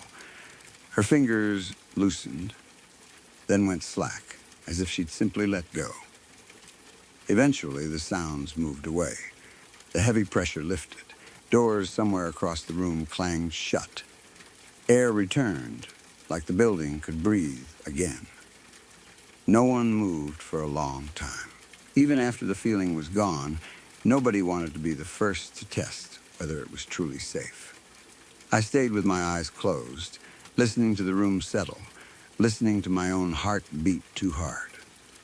When I finally dared to open my eyes, the woman to my left wasn't getting up.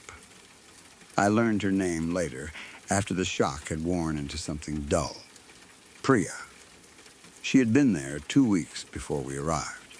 She had a daughter. Someone showed me a photo on Priya's phone, a little girl with a bright smile, holding something up to the camera like it was a prize. That phone was still there the next morning, sitting on the cot Priya had slept on. The screen was dark. The photo was still inside it. But Priya was gone. Her blanket was folded. Her few items were arranged neatly, as if she'd simply gotten up early and tidied her space. There was no blood, no sign of struggle, just an empty spot where she'd been. No one said anything about it. No one said her name. And somehow, I moved through the rest of that day without thinking about her again. Not once. When the thought should have risen, it slipped away like water through my fingers. I noticed that happening, and then, just as quickly, stopped noticing. It was like my mind had decided certain things were too sharp to hold. Sarah seemed to be the one who ran things. She wasn't loud or dramatic. She didn't act like a leader in the way people do in movies.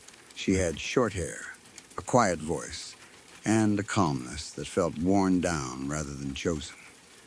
The kind of calm you get after being scared so many times, you run out of new reactions. She brought us to a corner where we could sit and talk without drawing attention. The other women watched us without staring, like they were trying not to acknowledge us too much, like new arrivals were bad luck. Sarah explained the rules like she'd explained them 100 times and didn't expect them to save anyone, only to delay what was coming. The things came when there was anything too sudden or too loud. A metal bar clanging, a shout, a panicked run, even an argument. The facility punished noise. They assumed the things had no eyes, or if they did, they weren't using them the way we did. If you stayed perfectly still and kept your eyes closed, you became harder for them to notice. Not invisible, just less interesting, less alive. There was an alarm system, but it wasn't one they'd built. A red light that came on at random. No pattern anyone could find. It didn't run every night, but when it did, it always came at the same hour, deep into the night when everyone was already worn thin. When the light turned red, the things arrived with it. 30 seconds, maybe less, to get to your hiding spot and close your eyes before they were inside. In the beginning, some women tried to disable the alarm. They pulled panels, cut wires, tore apart whatever equipment they could reach. It made no difference. The alarm still came on when it wanted to. And after the sabotage, the things came faster, like the disruption itself was a scent they could follow. Guns made it worse. Someone had tried early on, when fear still looked like bravery. The first shot brought more of them, and the noise pushed them into something beyond frantic. 4 women died before it stopped. After that, no one fired again. The guns stayed in hands as comfort, not as a plan, and the exit. Sarah mentioned it like she was talking about the weather. She said no matter what they tried, they couldn't cross back through the way they'd come in.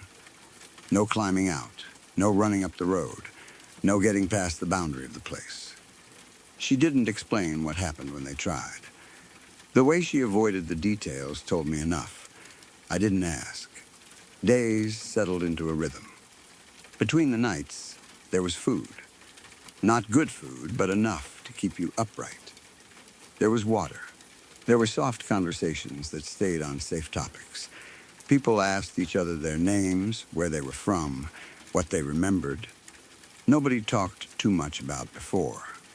Nobody talked much about after. We moved slowly. We learned where the floor creaked and which doors stuck. We learned how to eat without clinking utensils. We learned not to laugh too loud, not even when something was actually funny, because the habit of silence was stronger than the habit of joy. We lived in that facility the way you live in a place you're not sure you're allowed to exist in. Like if you take up too much space, the universe might notice and correct the mistake. But something was wrong with my body, even then, and I tried not to look at it directly. I was always hungry, but not in the normal way. Food didn't fix it. I could eat until my stomach felt full and still feel that deeper pull, like something in me was being drained from somewhere I couldn't reach. And I was tired in a way sleep didn't touch. I could lie down for hours and wake up feeling like I'd been carrying something heavy all night. I told myself it was stress. I told myself it was the road, the fear, the lack of real rest. I wasn't the only one. You could see it in faces, in the way shoulders sagged more each day. But none of us said it out loud, like speaking it would make it worse. 3 weeks in, Amara came to find me. She'd been quiet for days, not in the numb way, but in the focused way she got when she was thinking hard, when she was taking something apart in her mind and putting it back. Together in a new shape. She sat close enough that her voice didn't have to carry. "I need you to do something right now, without thinking about it first," she said. I looked at her. Her eyes were steady, but there was a brightness there that made me uneasy, like she was holding on to a thought that could either save us or break her. "Look at your hands and count your fingers," she said. I frowned. "Amara, just do it." So I looked down at my hands and started counting. 1, 2, 3, 4, 5. It didn't hold. I blinked and counted again. The numbers slipped. My focus kept breaking like there was something wrong with my ability to keep track. I tried again, annoyed with myself, and the count came out wrong in a way I couldn't explain. For a second, I could have sworn there were too many. I looked up at her. "What is this?" "Did you know that when you're dreaming you can't count your fingers?" she asked softly. "Your brain can't keep the numbers steady. It changes. You lose it. It won't lock in." My mouth went dry. I looked down again. I counted slowly, forcing my attention to stay on each finger. Halfway through, I lost track and had to start over. I did it again. Different result. I couldn't pin it down. It was like my hands wouldn't stay consistent under my eyes. The simple act made my skin crawl. Part of me wanted to laugh it off, tell her she was exhausted and reaching for something to explain how bad this felt. But another part of me had already leaned in, already knew the truth was hiding in this weird little test. I lowered my hands.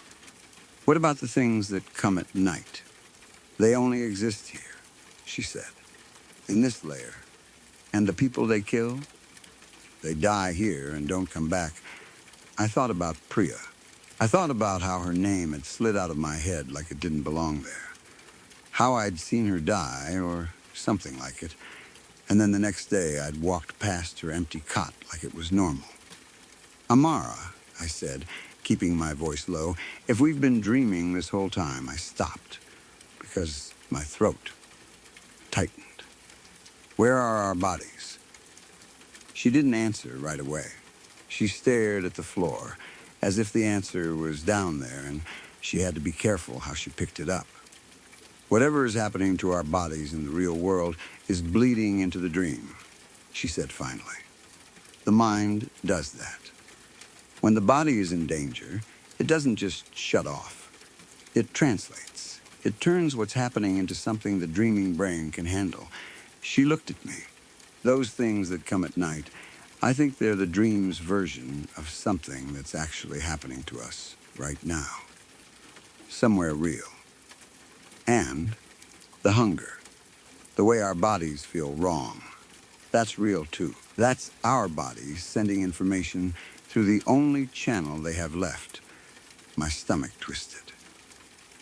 Then the ones who get killed here, something reaches them in the real world, she said. And the dream is how we find out. We brought it to Sarah. She listened without interrupting, which somehow made it worse. I wanted her to argue. I wanted her to call it impossible. Instead, she sat there, hands still, face unreadable, like she was letting the idea settle into a place where it might have been sitting all along. When Amara finished, Sarah stayed quiet for a long time. I leaned forward. Count your fingers, I said. Sarah looked at me. Then she looked down at her own hands. Something flickered across her face and disappeared too fast to name. She didn't count. She didn't even try. She just stared at her fingers like she already knew what would happen and didn't want to see it. She reached for a notebook beside her, opened it, and flipped to a page near the beginning. She pushed it across the table toward us. I've been keeping a list, she said. Every name I could remember, every woman who's passed through here. The page was filled with names in small, careful handwriting, 47 of them. I don't recognize a single one, she said quietly, except the ones still here and Priya. My chest tightened.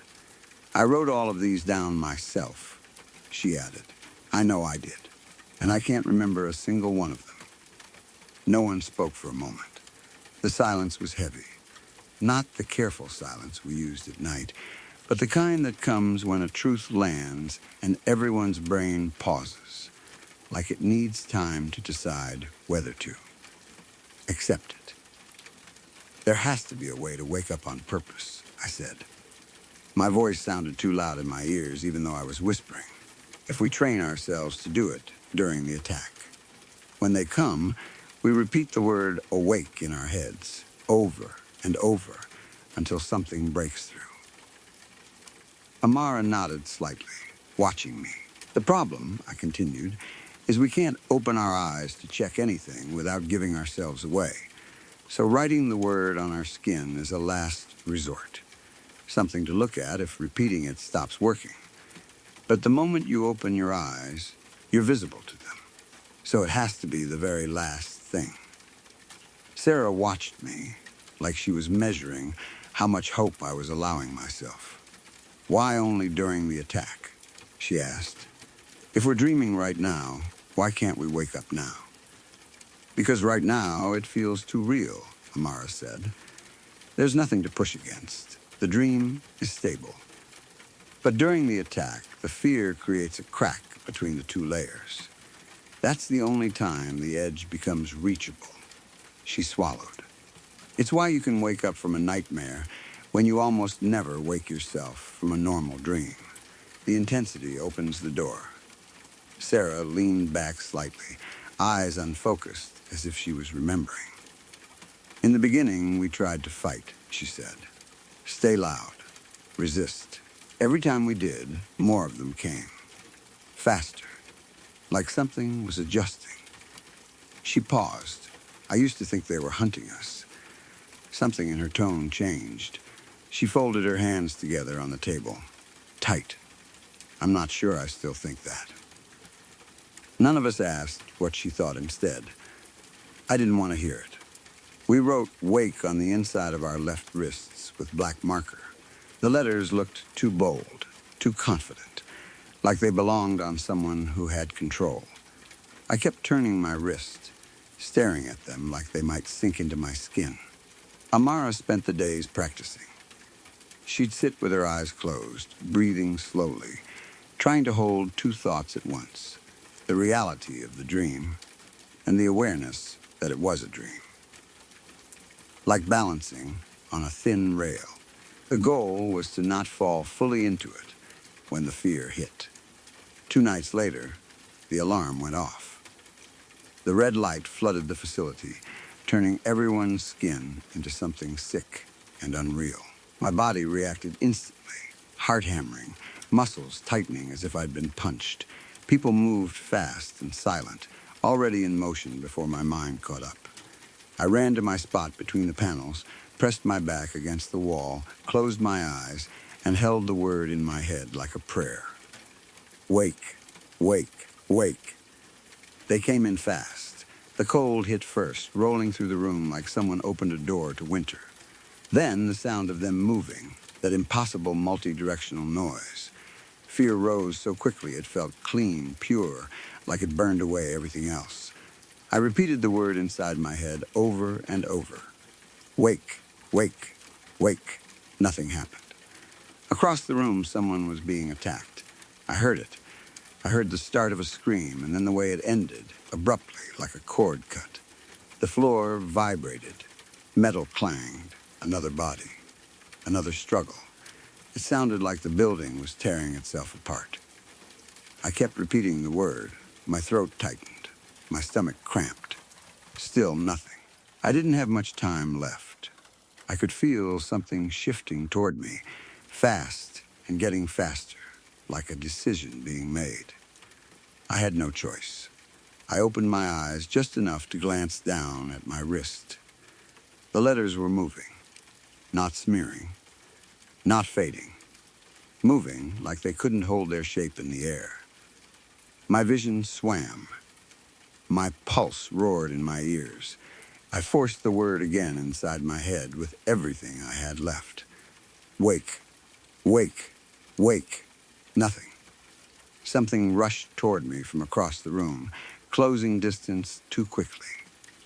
I was out of time. I was still asleep. I was going to die here, and Amara's hand clamped around my wrist. It wasn't a dream touch. It wasn't the soft suggestion of something imagined. It was cold and real and shaking, a grip full of panic and strength that didn't belong in that other place. And just like that, I was awake. The first thing I noticed was the smell. Stale air, old metal, something sour underneath, like a room that had been sealed too long. I opened my eyes fully. For a second, my brain tried to make it match the facility I knew. Same shape, same walls. But it was wrong. It was gutted, dark, old. Half the lights were dead. The ones still working threw a weak yellow glow that made everything look abandoned, like people had left in a hurry, and time had been eating it ever since. There were pods lining the walls, rows and rows of them arranged across the floor. Each pod just wide enough for a human body. Tubes ran in and out like veins. Monitors sat above them. Most screens were dark. A few still showed dim lines and numbers, powered by something that hadn't fully failed yet. Some of the pods were cracked open. I saw enough to understand what that meant and turned my head away before my mind could finish building the picture. Whatever had gotten into those pods had been feeding or working or doing something for a long time, and it hadn't needed us to wake up to keep going. Amara stood beside me, her hands still on my arm like she was afraid if she let go I'd fall back under. She could barely stand. She was the thinnest I'd ever seen her, like the world had been taking pieces of her quietly. Her eyes were sunken, but awake in a sharp, painful way that looked expensive, like it had cost her everything she had left. I looked down at myself and didn't recognize what I saw. My arms were too thin, skin loose where it shouldn't be, bones visible in places that used to be smooth. When I touched my face, my fingers met my own skull too close to the surface. I felt my cheekbones like edges. The hunger in the dream made sense all at once. It hadn't been stress.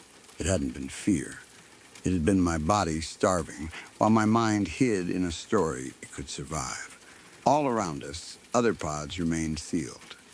Women lay inside them, eyes closed, faces still, monitors still running, still dreaming the facility, still hiding when the red light came, still thinking the only world was the one where stillness meant safety. We stumbled to the nearest pod and tried to open it. There was no latch we could see, no obvious release. We pulled at seams, pressed at edges, looked for anything that would give. Our hands were weak. Our bodies were weak. Even if there had been a mechanism, I don't know if we had the strength to work it. And then there was another sound. Not the alarm, not the red light. Something else, deeper, like movement in the building that had its own purpose. Whatever was with the cracked pods had started to notice. It wasn't rushing yet. It was adjusting, like a machine changing modes, like attention turning. Amara's breath hitched. She grabbed my sleeve. Her eyes were wide. There was no time. There was no way to save them right then. The only thing we could do was leave and come back with help. Come back with tools. Come back with fire. With anything. That thought was the only thing I could hold on to without breaking. Amara pulled me toward the exit. We moved through the dark, past rows of sleeping bodies, past the faint hum of machines that shouldn't still be alive. Every second felt borrowed. Outside, there was a car. It sat there like it had been placed for us, parked cleanly, keys inside, waiting. That should have scared me more than it did, but I didn't have space left for new fear. We got in as fast as our bodies allowed. Amara's hands wouldn't stop shaking, so I drove. The road back up was steep. My legs trembled on the pedals. I don't know exactly when the forgetting started. It wasn't one clean moment. It was like watching a photograph fade while you're holding it. 1 minute, I could still see the pods clearly in my mind. The tubes, the monitors, the cracked shells. The next time I tried to picture it, the edges were softer. The details were still there, but they were losing weight. They stopped feeling like something that had happened to me and started feeling like something I'd heard about once, like a story someone told me, and I believed because I'd trusted them. By the time we hit the main highway, I couldn't have told you what the inside of the building looked like. By the time the sky started to turn gray at the edge of the horizon, I couldn't have told you why my arms looked the way they did, or why my hands shook even when the car was steady, or why every time I looked at Amara I felt something close to grief, but couldn't find what it belonged to. I knew something had happened. I could feel the outline of it, like a bruise under the skin. But when I reached for the specifics, there was nothing solid to grab. At some point, I realized I was speeding. The needle sat higher than it should have. My foot was heavy on the gas, and I couldn't remember why I was in such a rush. I eased off, confused, and that's when I noticed a folded map on the back seat. I reached back with one hand and grabbed it, keeping the other on the wheel. The paper felt worn, like we'd used it a lot. I opened it. 3 routes were marked in red pen. 2 of them had been crossed out with thick X marks, drawn in my own handwriting. I stared at those X's for a long time. I didn't remember making them. I didn't remember what had been wrong with those roads, but I felt something behind them. something waiting, like a memory behind a closed door. The longer I looked, the more my stomach tightened, like my body remembered even if my mind wouldn't. I folded the map and put it back without studying it further. Some instinct told me that if I opened that door, something would come through it. Amara's hand came to my arm. I looked up.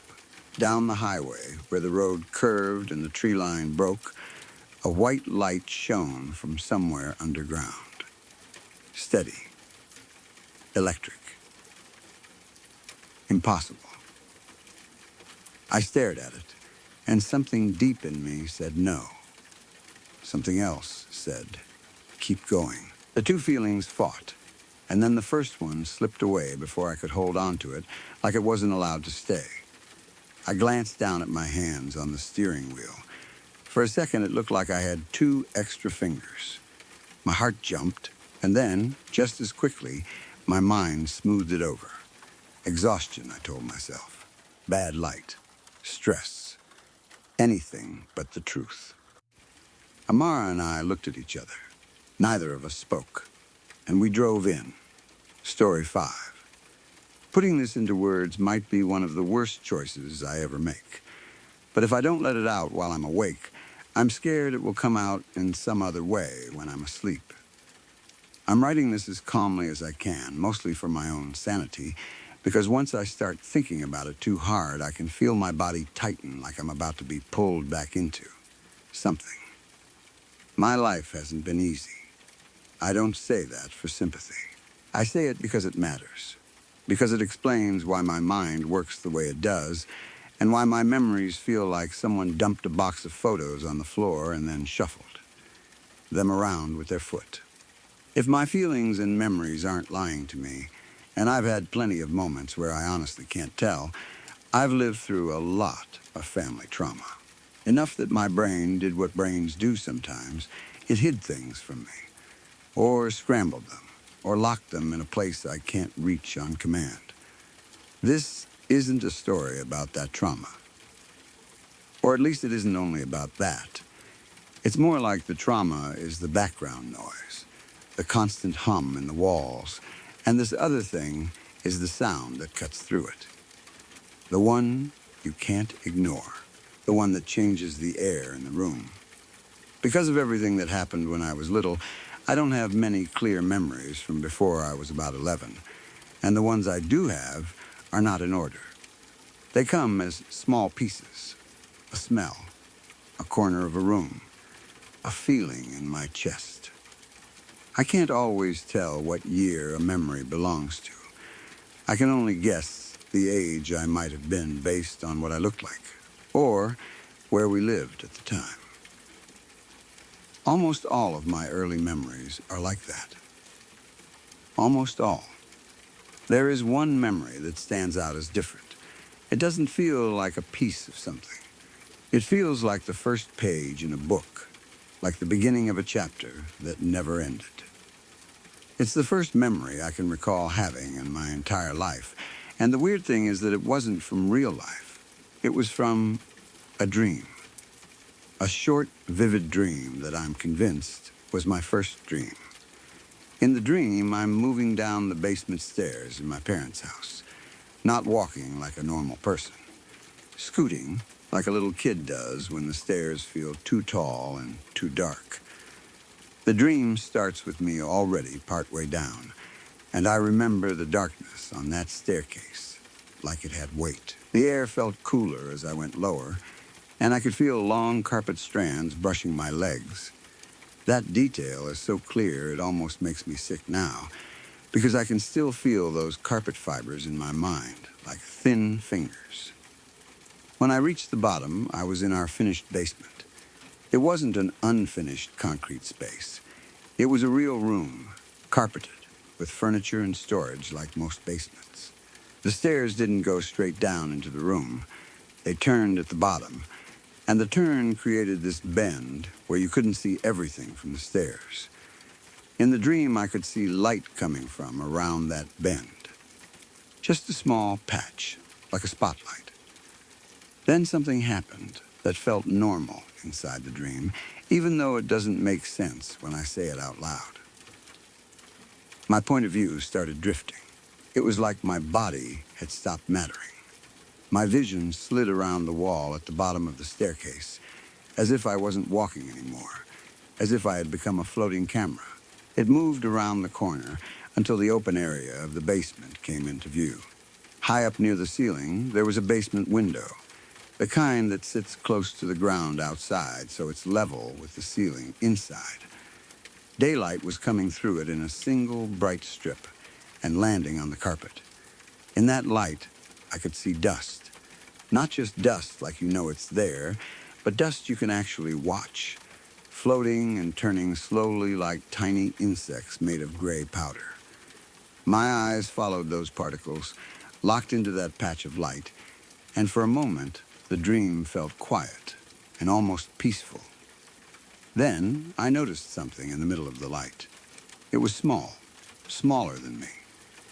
It wasn't a person. It wasn't even shaped like a person. It looked like a lump at first, just a shape interrupting the sunlight. My vision moved closer, only inches, like it was being pulled forward on a string. And as the silhouette sharpened, I finally saw what it was. A dark, blue, hairy ball. That's the simplest way to say it. A ball covered in long hair or fur like actual strands, not a cartoon texture. The color wasn't a bright, friendly blue either. It was deep, dark, like something dyed and over-dyed until the color became heavy. It had two oval eyes set into its face, sunk in like they were pushed too far back. They stared without blinking. The hair around the eyes made the expression look angry, even though the eyes weren't doing anything dramatic. It was the shape, the shadow, the way the hair pointed, like eyebrows made of wet fur. In the middle of its face was a flat nose, purple and dull. It scrunched, like it was smelling something bad, and when it scrunched, the pupils in its eyes started to shake. Not shift, not look around. Shake, like they were vibrating in place. I remember that so clearly, because it was the first moment I felt true dread inside the dream. Like my body realized something before my mind could explain it. I want to say it had a mouth. I'm sure it did, because when I think about it in the dream, I get the sense of a mouth being there. But here's the problem. If I try to picture the mouth alone, if I try to draw it in my mind, I can't. It's like my brain refuses to supply the shape. In the dream, I didn't have time to study it anyway. I was frozen. I wasn't thinking. I wasn't deciding. I was just stuck. The blue ball and I stared at each other. No music. No warning. No slow build like in a movie. Just that locked moment. Then, it moved. Or maybe it didn't move, and it simply happened. 1 second, it was across the room in the patch of light, and the next second, it was all I could see. My vision was completely filled by its face. Blue hair, those sunken eyes, that scrunched purple nose, and at the exact same time, a wave of sensation hit me so hard, it stilled the most awful thing I've ever felt. It's hard to describe because it wasn't pain like a broken bone. It was like every sense I had got turned up past the highest setting. My entire body filled with pins and needles so intense, it felt like I was being shocked from the inside. And there was a sound, an incredibly loud, impossible sound.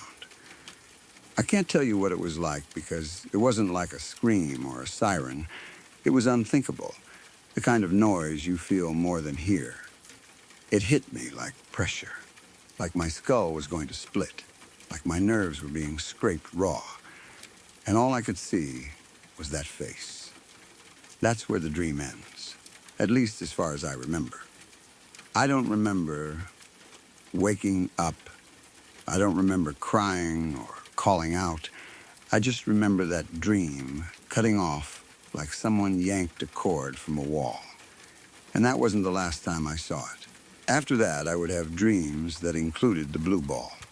Not every night, not constantly, but often enough that it became a known threat in my mind, like a storm season. I would be dreaming something else, something random or normal or even silly, and then somehow the dream would shift, and I would realize it was there, or it was coming, or I was about to see it. Sometimes I would run. Sometimes I would hide. Sometimes the dream would turn into some kind of chase where the world warped around me. But no matter what happened before, every time I encountered it, the dream ended the same way. It would get close. My vision would be swallowed by its face. The torture would start. The sound, the pins and needles, the overwhelming fear that felt bigger than my body could hold. And the worst part was this. It started to last longer. At first, it was brief, like a flash of agony. Then, little by little, it stretched. Every time I had one of those dreams, the ending felt like it took more time. As a kid, I didn't have words for it, but I knew it was different. It was like being trapped in the final moment of the dream, forced to experience it longer than any normal moment should last. It didn't follow the rules of time. When I was old enough to talk clearly, I told my parents. I remember doing it with my whole body shaking, because saying it out loud felt dangerous, like naming it might bring it closer. I told them about the blue ball and how it was in my dreams and how it hurt me. I expected comfort. I expected them to look worried. I expected my mother to pull me into her arms and tell me it was just nightmares. Instead, my mother frowned slightly and looked at my father. It was a quick look, like a signal, like checking if she should say what she was about to say.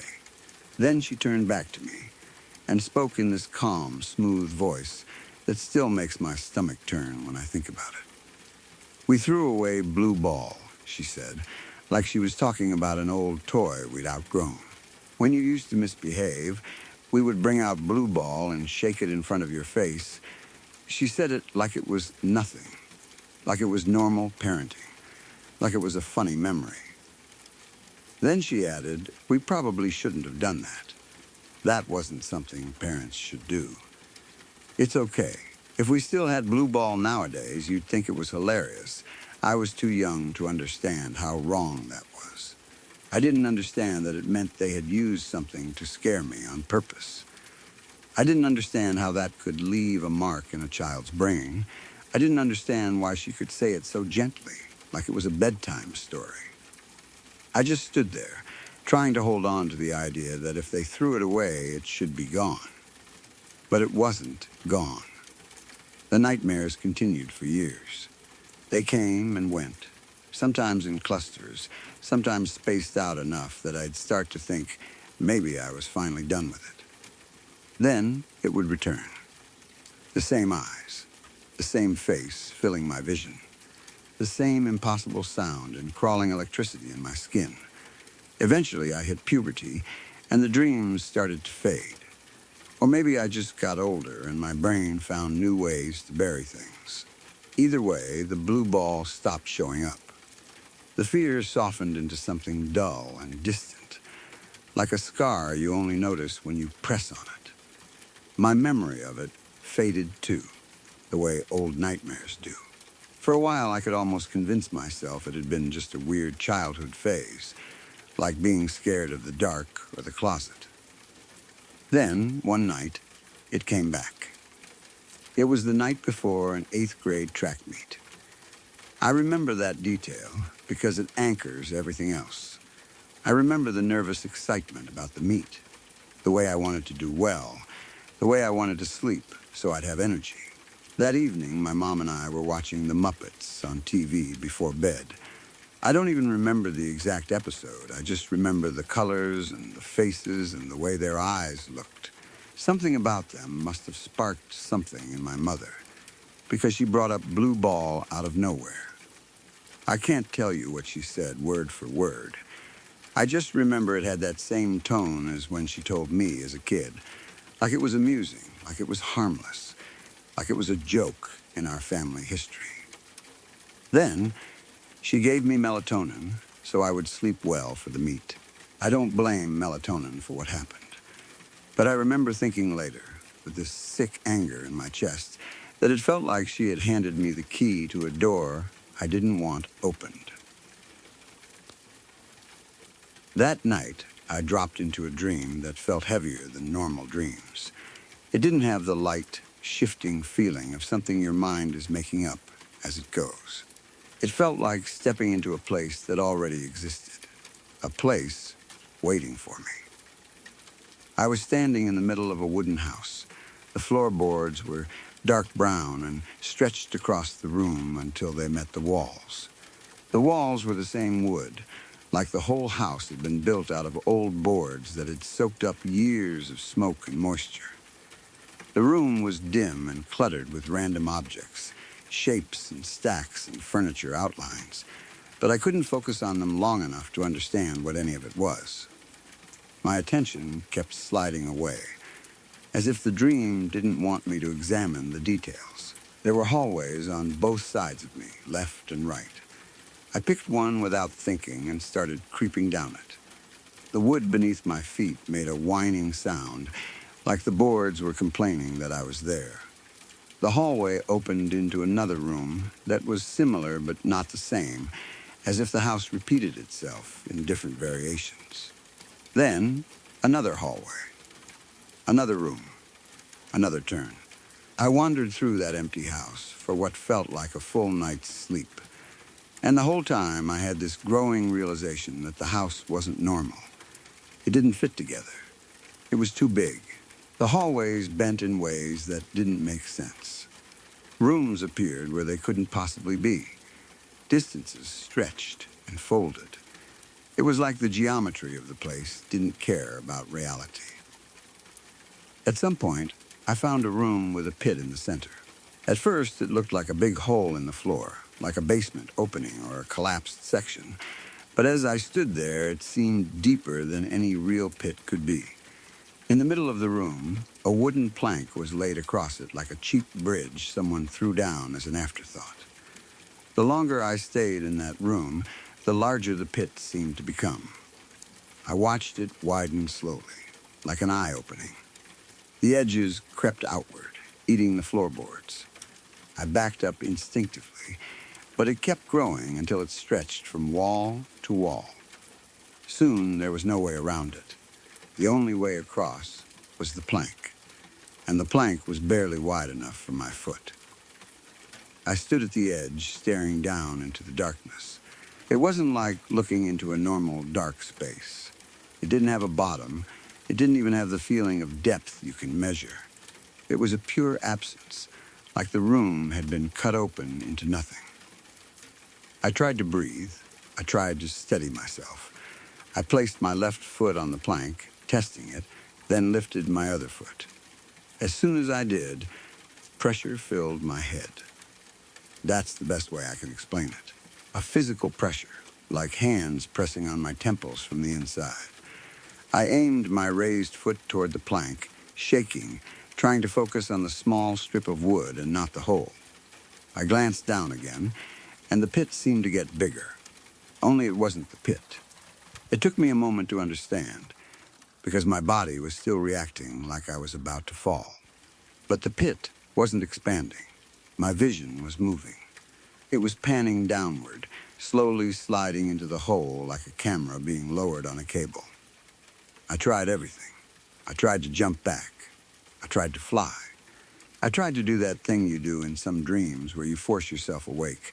I even had this ridiculous impulse to look for a pause menu, like I was in a video game and I could just exit. Nothing worked. I couldn't feel my body anymore. I could only watch as the light from the room above faded away, dimming until it was gone. Then there was only darkness and something like visual snow, like static in the air. Time stopped making sense. I couldn't tell if it was seconds or hours. It was just falling, except not the feeling of falling in your stomach, more like being lowered into a deep place with no bottom. Eventually, through the darkness, I saw a shape beneath me, coming closer. At first, it was just a patch of something lighter than the void.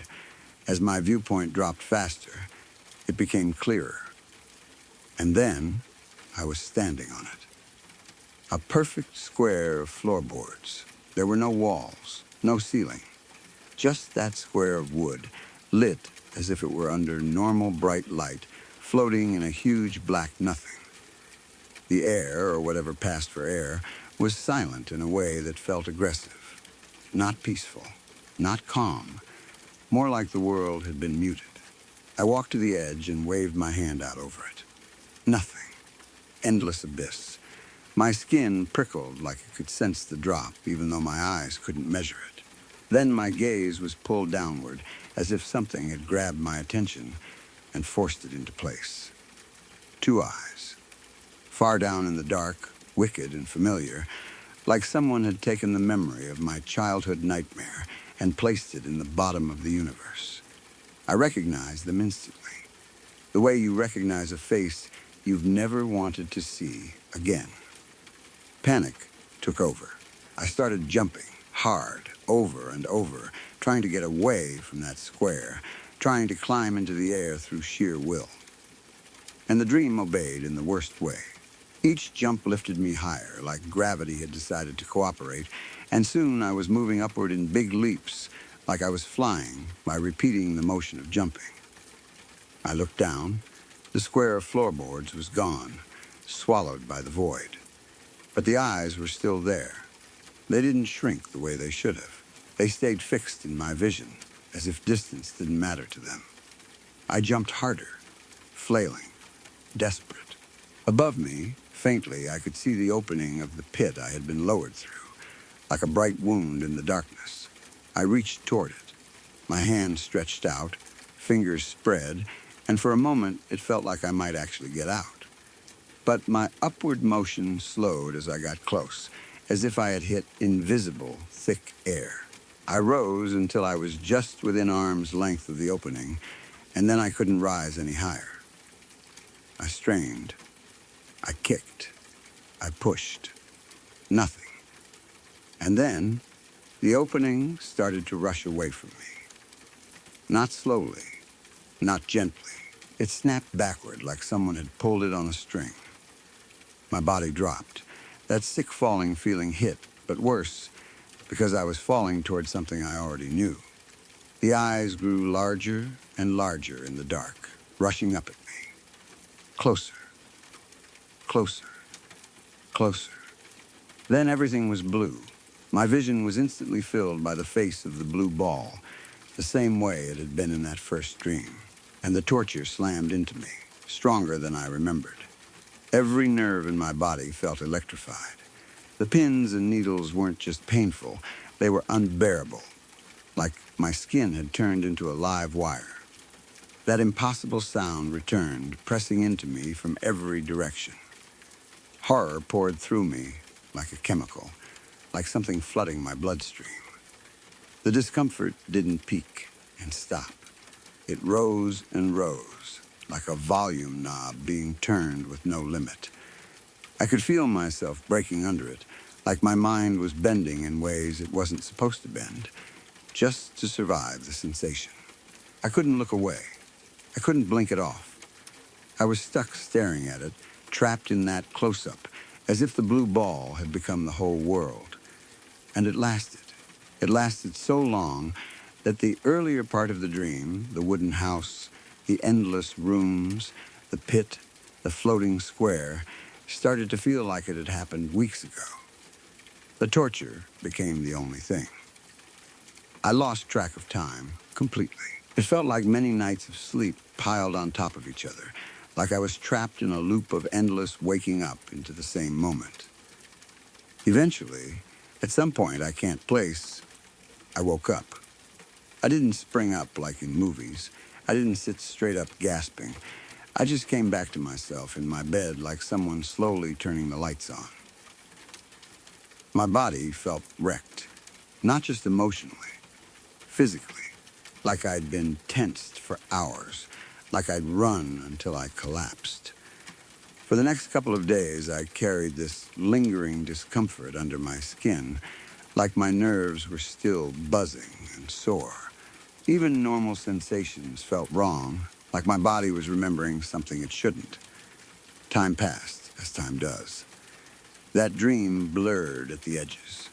The details softened. And Blue Ball drifted back into the deep part of my mind, where I keep things I can't look at too often. Until today. Today I was at work, stocking toys in the children's aisle. It was normal, boring work, the kind where your mind goes blank and you just move items from a box to a shelf and think about what you're going to eat later. I opened a box of squeeze toys, the kind you squish and the bubbles pop out, silly stress toy things. I reached in and pulled out a blue one. It had a goofy face and little stretchy tendrils. The moment I felt it in my hand, something in my chest dropped. The color, the shape, the stupid little face that was supposed to be funny. My brain connected it to that old image like a wire sparking. And suddenly, I wasn't just holding a toy in a brightly lit store aisle. I was remembering Blue Ball in a way I hadn't in years, not as an idea, but as a real presence. Like thinking about it had opened a door. I put the toy back. I finished my shift. I drove home. I did everything I could to act normal. But the whole time, underneath it, was the fear.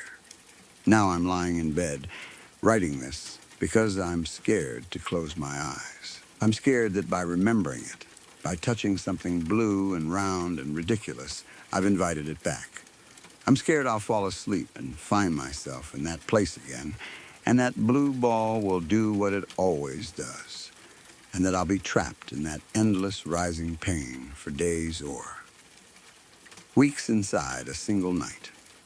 I don't know what it is. I don't know if it's just my mind, built out of bad memories and fear, punishing itself with a nightmare that grew teeth.